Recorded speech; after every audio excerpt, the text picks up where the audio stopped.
परस्पर जो काम भोग की आकर्षण वृत्ति है, इस आकर्षण वृत्ति पर संयम किया जाए, चाहे जहां हो चाहे जो भी हो। अगर इस पर संयम नहीं करोगे तो ये तुम्हारा सर्वनाश कर देगा और कभी तृप्ति होने वाली है नहीं। तद भय चकिता सततम निवसति वृंदावनेति निर्विण्णा। भयभीत हो जाओ, एक काम वृत्ति सुख प्रदान करने वाली नहीं, तुम्हारा नाश करने वाली है। जो शरीरधारी व्यर्थ में वीर शक्ति का नाश करते हैं वो खोखले हो जाते हैं। दिमाग काम नहीं करता, शरीर काम नहीं करता, सोच मंद पड़ जाती है, जठराग्नि मंद पड़ जाती है, उत्साह मंद पड़ जाता, बहुत तरह की हानि है। मत मानो किसी की भी बात जो वीर नाश के लिए सपोर्ट करते हैं, वो मलिन बुद्धि है। कोई ब्रह्म ऋषि बोल रहा हो हमें बताना, कोई शास्त्रज्ञ बोल रहा हो हमें बताना, जिसको शास्त्रों का प्रमाण हो और प्रमाणित करके हमें बोले। डॉक्टर पार्थिव शरीर के केवल ज्ञाता हैं, तो चीर फाड़ करना, रोगों की निवृत्ति करना, इस बात पे बोलो हम आपको भगवान की तरह प्रणाम करके मानते हैं। लेकिन आप शास्त्र आज्ञा का उल्लंघन करके मनमानी बोलोगे तो तुम्हारी बात मानने वाली नहीं।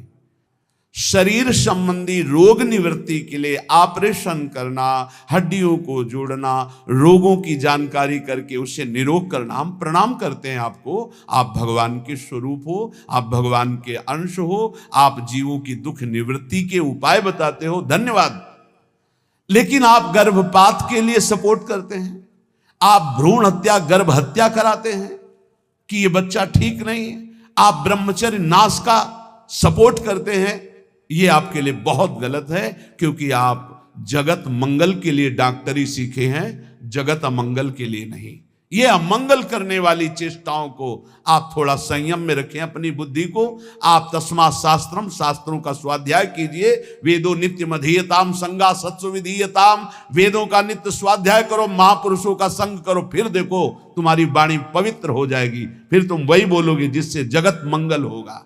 ये जो ब्रह्मचर्य नाश करते हैं व्यर्थ में बहुत पछताना पड़ेगा, जीवन मृत्यु तुल्य हो जाता है।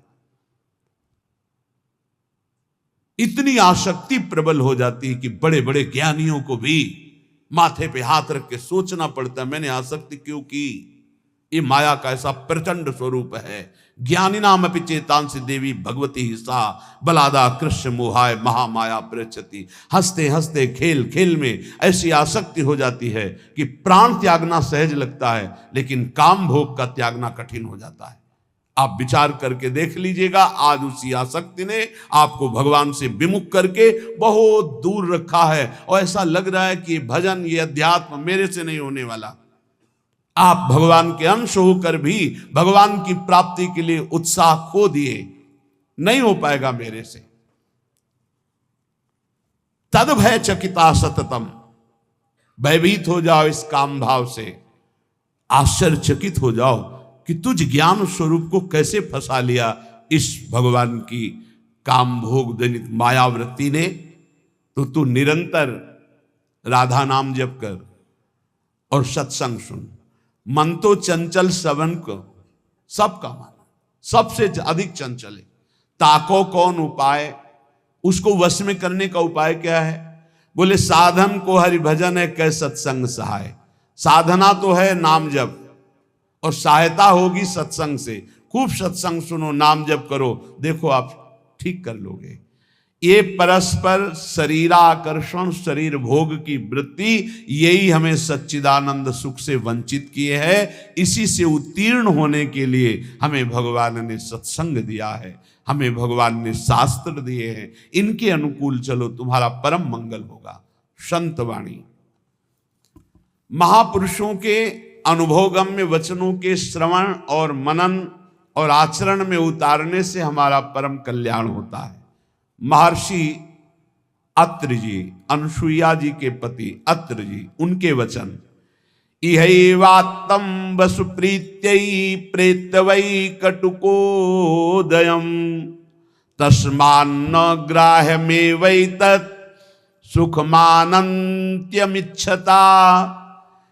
बहुत ध्यान से सुनना। हे भाई, सुख की प्राप्ति के लिए अधर्म पूर्वक जो धन कमाया जाता है, बहुतायत हो रही इस समय। किसी को कुछ मतलब नहीं कि ये रुपया कहां से आ रहा है, इसका क्या परिणाम होगा, किसी को कुछ मतलब, बस रुपया चाहिए। रुपया, सबके दिमाग में रुपया, सबके दिमाग में रुपया। यज्ञ कर रहे हैं, रुपया चाहिए, कर्म कर रहे हैं, रुपया, बस रुपया रुपया। धर्म छूट गया। कभी अपने को भी न्यौछावर करने की सोचे। हम इतने शास्त्रों का वर्णन करते, कहीं भी ऐसा नहीं लिखा हुआ है। आज तक हमें कोई खड़ा होकर बता ना कुछ प्रवचन में कहा था है 4 रोटी आप खा रहे हो, कोई भूखा नजर आ रहा है, आज का भोजन आप दे दो, उपवास कर लो, ये बढ़िया बात है। आप सब्जी लेने जा रहे हो, 100 200 500 रुपया, कोई बीमार आदमी है, उसकी आप आज नमक रोटी खा लो, दे दो उसको, उसकी दवाई का काम करे। ये तो बातें समझ में आती है। अरे विश्वंभर भगवान सच्चिदानंद की बात करते हो, तुम्हें खुद भरोसा नहीं सच्चिदानंद में। हम कह रहे हैं ईमानदारी से गौ सेवा करो, अगर बिना मांगे ना आ जाए तो हमें बताना। गोविंद तुम्हारे दरवाजे पर द्वारपाल बना खड़ा रहेगा। गौ सेवा करते हो, चाहे संत सेवा करते हो, चाहे जो भी कार्य करो, तुम्हें भरोसा उस गोविंद का होना चाहिए जिसका यश गाते हो, जिसके लिए करते हो। वो विश्वंभर सब जग का भरण पोषण करता है। हमारी समझ में नहीं आता है ये मांगने की जरूरत कहां है। मांगना तो शब्द बिल्कुल नहीं। अगर भगवत भरोसा है तो मांगना कैसे आ गया जीवन में। अब यहां देखिए, यही वात्तम वसु प्रीत्यै प्रेत्यवै कटुकोदयम। खूब मेहनत करो, धर्म पूर्वक धन कमाओ, परिवार के पोषण में लगाओ। बिल्कुल चवन्नी देने की जरूरत नहीं बाहर। हम तुम्हें कह रहे हैं उन्हीं को भगवत स्वरूप मान लो। माता पिता परिवार, खूब उनको संतुष्ट करो। घर में ठाकुर जी विराजमान कर लो, भोग लगाओ, परिवार को पवाओ, नाम जप करो। 1 पैसा देने की जरूरत नहीं, तुम्हें भगवत प्राप्ति होगी। हमारी बात समझ लो। अब तुम्हारे पास 100 रुपया एक्स्ट्रा है कि हमारे सब प्रयोग से, हर कार्य से, अब उनको सोचो ऐसी जगह हम 100 रुपया देंगे जहां कोई हमको नमस्कार न करे, कभी लौट कर हमसे राधे श्याम न बोले। ऐसी जगह चुपचाप ऐसे दे दो, कोई जाने ना। ये हुआ दान धर्म। सो धन धन्य प्रथम गति जाकी। जहां कोई तुमसे मांगे ना हो, जहां कोई तुमको नमस्कार न करे, जहां तुम्हारा आदर ना हो, ऐसी जगह नेकी कर, दरिया में डाल की तरह। कोई दोबारा तुमसे कि ये वही आदमी जो 100 रुपया दिए था, कभी ऐसा ना बोलने वाला हो। ऐसी जगह धर्म पूर्वक कमाई को ऐसे दान किया है। अब यहां महर्षि अत्रि जी कह रहे हैं, इहैवात्तम वसुप्रीत्यै। धर्म क्या है, वैराग्य क्या है, भगवत मार्ग क्या है, परम कल्याण क्या है, जगत मंगल क्या है, बस प्रवचन में रह गया है। ये संसार घृणित है, ये संसार धोखेबाज है, बस वही लौकिक। इहैवात्तम वसुप्रीत्यै प्रेत्यै वै कटुकोदयम। सबके दिमाग में सोने से जागने तक जैसे अनन्य भक्त के चिंतन में केवल हरि राधा, ऐसे संसारी के केवल दिमाग में रुपया, सुबह से शाम तक, शाम से सुबह तक। और लक्ष्मी जिनके चरण को चापती रहते हैं, ऐसे हरि से विमुख पापाचरण करके रुपया इकट्ठा किया तो बोले इस लोक का धन यहीं रह गया। अब मृत्यु के बाद जो कटु परिणाम उत्पन्न होगा